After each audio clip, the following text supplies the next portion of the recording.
My name is Naomi Whitmore, and the morning my husband brought me breakfast to my office was the morning my life quietly split in two.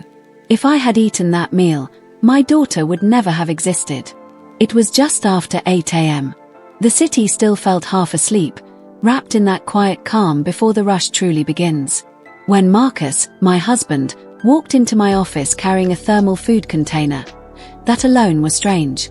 In 3 years of marriage, Marcus Hale, billionaire CEO, admired visionary, flawless public figure, had never once shown up unannounced with anything handmade. No surprise flowers. No coffee. Certainly never breakfast. He smiled at me, not warmly, but carefully. The kind of smile that looks affectionate until you stare too long and realize it feels rehearsed. "Happy anniversary," he said softly. 3 years. I wanted to do something nice for you. The smell hit me the second he set the container down. Heavy, rich, too strong, and my stomach twisted violently. For weeks, I had been fighting relentless morning sickness, the kind that turns even normal sense into threats. My husband didn't know I was pregnant. No one did. My heart pounded louder than my thoughts, but I kept my expression calm. He leaned closer.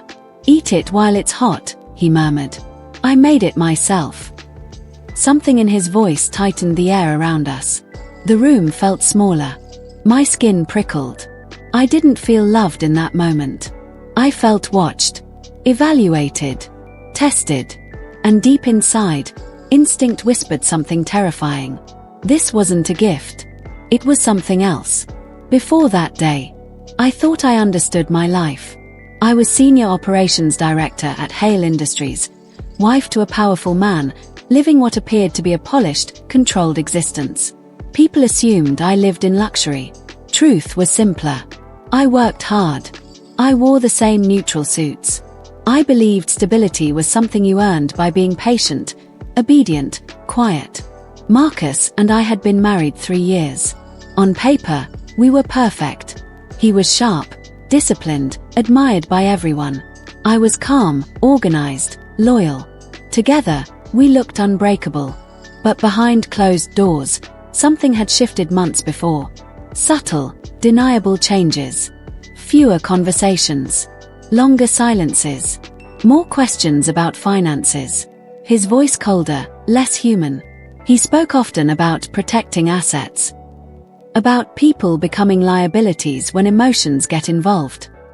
I told myself it was stress. What I didn't tell him was that I was pregnant.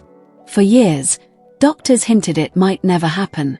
So when it did, I protected the secret like something delicate and holy. I wanted to tell him on a peaceful night, in a gentle moment. But peace was already gone. And I didn't yet understand something crucial. Marcus wasn't thinking like a husband building a family. He was thinking like a man guarding a fortress. As an executive assistant. Young. Polished.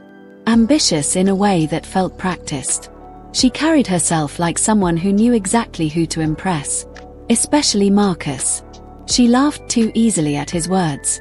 Her voice softened around him. Her presence bent toward him like a flower toward sunlight. So when Marcus stepped out to take a call that morning, and Leah appeared in my doorway, her gaze flicked immediately to the food container. "That smells incredible," she smiled.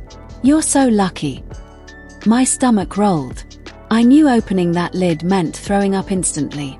"I already ate," I replied gently. "You haven't had breakfast yet, have you?" Her eyes sparkled. And without hesitation, she took it. She thanked me sweetly, like I'd handed her something precious. Minutes later, the office echoed with screaming. The collapse. At first, it was just a dull thud. Then came the scream. Not surprise. Not fear. Pain. Raw. Piercing. Terrifying. I ran. My blood turned to ice. Leah lay collapsed on the floor. The food spilled. The smell now mixed with something bitter, metallic. Her face drained of color. Her body curled inward. Her lips trembled. Her eyes unfocused. And then, the blood. Someone shouted for an ambulance. Someone sobbed. People froze.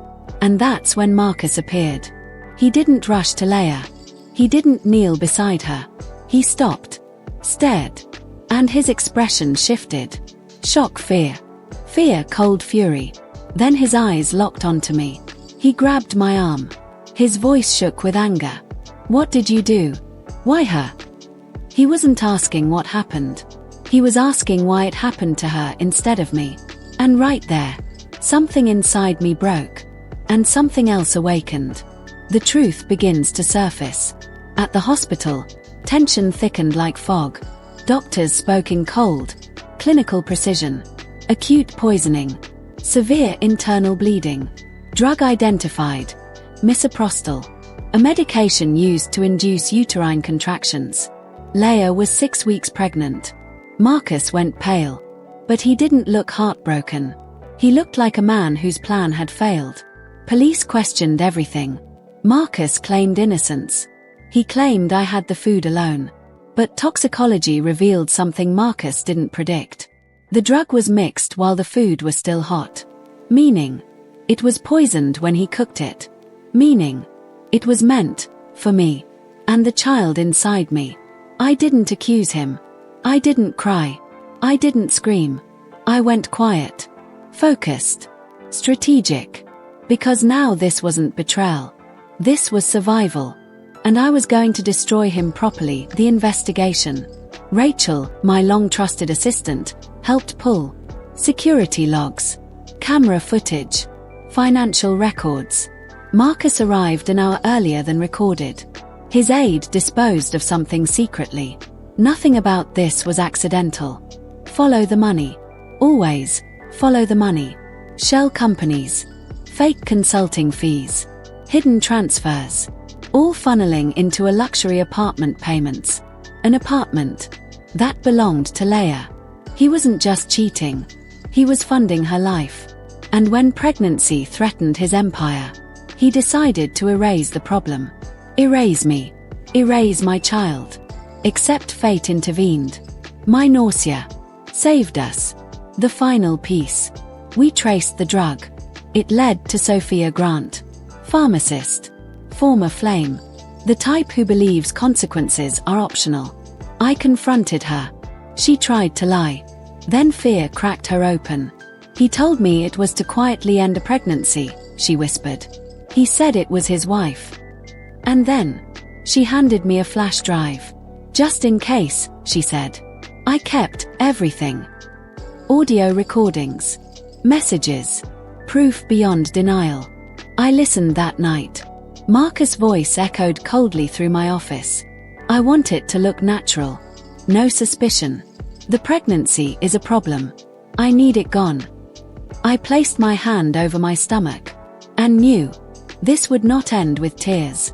It would end in ruin. The boardroom execution. 9 a.m. Board meeting. Marcus radiated confidence. Until I stood. Until Rachel projected. Bank transfers. Shell companies. Financial fraud. Then, the recording. His voice. His intent. His crime. The room froze. Marcus lunged. Security stopped him. Police entered. Attempted poisoning. Financial misconduct. Illegal procurement of controlled drugs. Handcuffs closed around his wrists. His empire shattered. And for the first time, Marcus looked small. Powerless. Finished. The last conversation. I visited him once. Detention centers smell like steel and regret. He tried to cry.